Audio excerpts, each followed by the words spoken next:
All right, the real effects of tariffs. What could happen, what will happen, and how is it going to affect your wallet? It's always a concern for people. Housing, we have a housing crisis here in the state of Arizona, and it's because of supply and demand. We don't have enough supply for the people that are coming here. We know that there's a lot of challenges in the real estate world. Joining us to talk about that is the Vice President of Sales and Marketing for Shea Homes, Ken Peterson. Ken, welcome back. Thank you, Mike. Glad to be here. Appreciate it. Let's talk about the potential of what tariffs are going to do. Is there a number that you're dealing with in your company in this world where you're looking at the possibility of increases in prices? And if so, how soon? Yeah, so right now we're still kind of business as usual. I mean, this just went into effect on April 2nd, so there's a lot of uncertainty. I mean, the one thing that you have to realize is that as a nation, we do have surplus material that supplies our production machine. And so we're forecasting, these impacts probably happening more like, 90 to 120 days. Certainly, we've been in discussions with national suppliers and the commodities market and what's going on with lumber. So a little bit of uncertainty right now. Our recent forecast, we're looking at, probably a $2 to $4 price per square foot in cost due to the tariffs.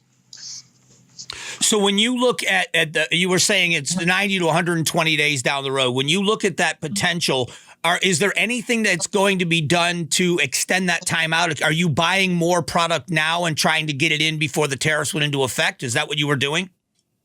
Well, certainly since the beginning of the year, we have, national suppliers. And so we're trying to stay ahead of, the demands that we need for, homes, whether they're under construction or they're forecasted to start.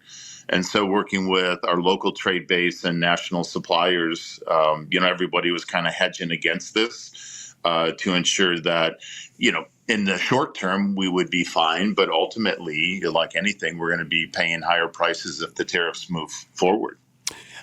And this is a bit of a side note, but I'm curious what your opinions are about the impact fee increases in the city of Phoenix. What is that going to do with the increases? Have you looked at that? What is that going to do to the price of homes with those impact fees going up in Phoenix?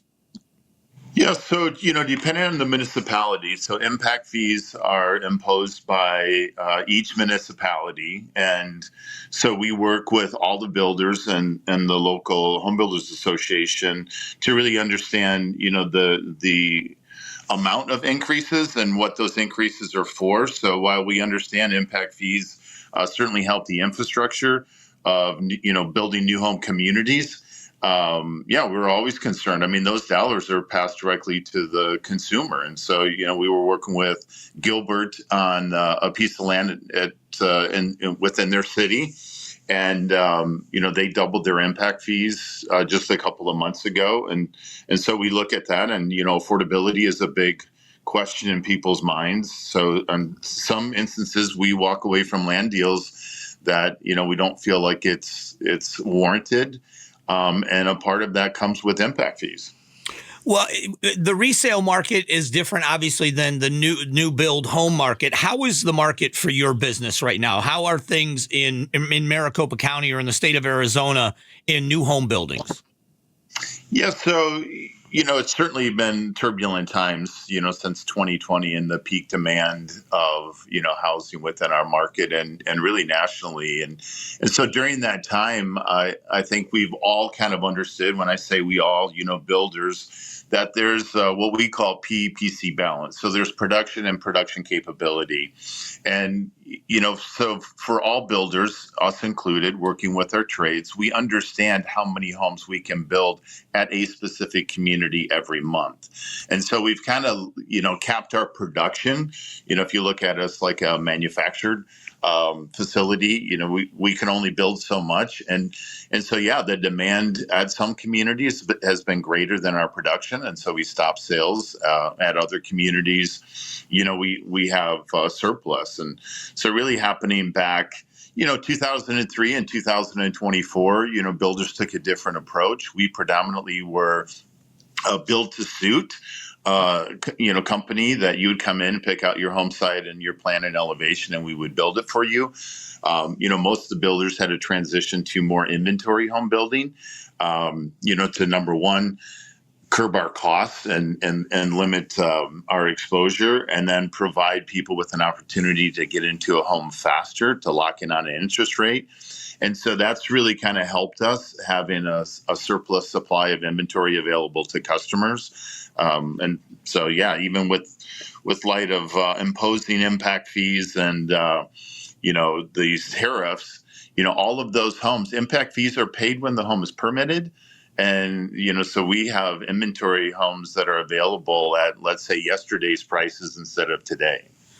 When going back to the tariff conversation, I should have asked you this earlier. Do you anticipate a slowdown in people purchasing homes or building homes because of these increased costs? Or do you think that people are going to be trying to buy what the inventory that's there now, like you said, buying them at yesterday's prices and not today's prices? What do you anticipate happening? Yeah, that's a great question, Mike. And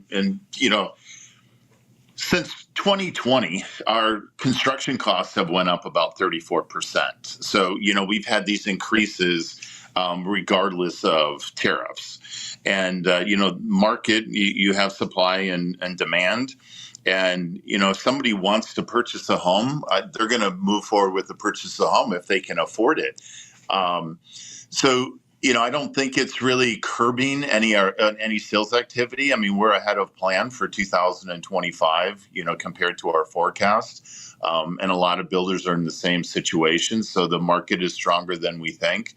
The biggest thing that we see is, consumer confidence. And so while tariffs are a big topic of conversation, how does somebody feel about making an investment in a home? Do they feel secure in their job? Do they feel like they have the funds necessary and the home is affordable within their budget? So, I think consumer confidence is a little shaken right now.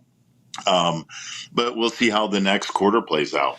Yeah, it's interesting. Buying a home is always a dream for people. It was for me, and I've done that. But one of the things I've never been able to do, and I haven't done, but I would love to, is build my home.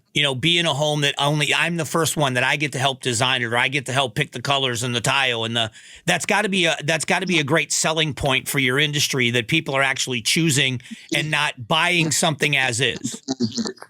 Absolutely. I mean, it's definitely the difference between new homes and resale homes. Resale home, depending on the condition of it, you may have to remodel or put money into it. New homes, the price is definitely higher. My analogy would be a car, right? You can buy a used car or a new car. And we do have a lot of people that do exactly what you're saying. They love picking out, all of their interior finishes and their colors or structural options that meet their specific lifestyle. So I wanted you to hear a little bit from someone that not a lot of panic going on, saying that it may increase cost in the long run, but they've got time, they have inventory in. So it's not something that no one has a concern about, but no panic from people that are leaders in the market. So I appreciate him being a frequent guest on the show. Thanks for watching the Mike Broomhead Show. Catch up on Amazing Arizonans, a KTAR News podcast, and click the button in the middle to subscribe.